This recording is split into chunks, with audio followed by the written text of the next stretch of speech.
ассалому алайкум ва раҳматуллоҳи баракот.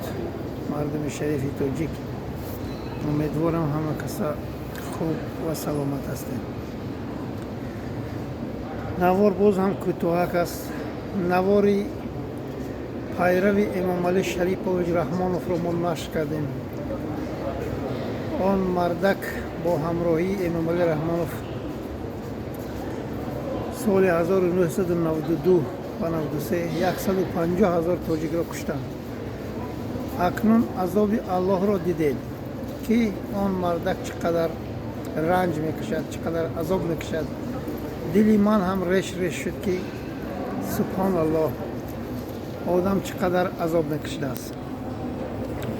боз бадбахтона, мутаассифона, инҳо намедонам чӣ қадар хизмати раҳмоновро кардам, барои чӣ аз вай кӯмак намепурсанду ба мардуми мазлуми тоҷик кӯмак мепурсанд.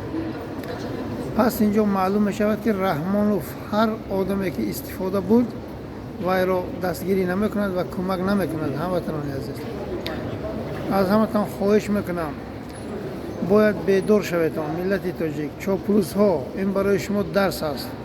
шумо сиёҳро аз сафед фарқ намекунед, сафедро дида сиёҳ мегӯед. ин рӯзои бадбахтиро интизор бошед, ки аллоҳи меҳрубон ҳаст. бояд шумо ҳақро гап занед. ин дунёи дусе рӯза ба мардака наворша ман дидам, хело ғамгин шудам ва дили ман ҳамчунон сӯхт. дили манам пора пора шуд. ин аз ҷоҳилию нодонӣ будам, ки як золимро пуштибонӣ карда имрӯз дар бало гирифтор шудааст. раҳмонов ҳатто хабаргириш намерад. ба ҳамин хотир оқибати зулм вой аст. ҳоле шумо раҳмоновро кунаша мелесен, бахшиш хояҳоша мелесен. дига гапи сабук гуфтан шумо ба дуруст намегирад. шумо хаёл мекунед як ҳаётам хел меравад. ҳоле калтаки аллоҳ рӯзои наздик он чунон ба сараш мефурояд, ки худи чоплусҳо ҳуш аз сарашон мепарад. ба ҳамин хотир аллоҳи меҳрубон ҳаст. ҳамеша аллоҳ бепарда пуштибони мазлум аст. инро фаромӯш накунед.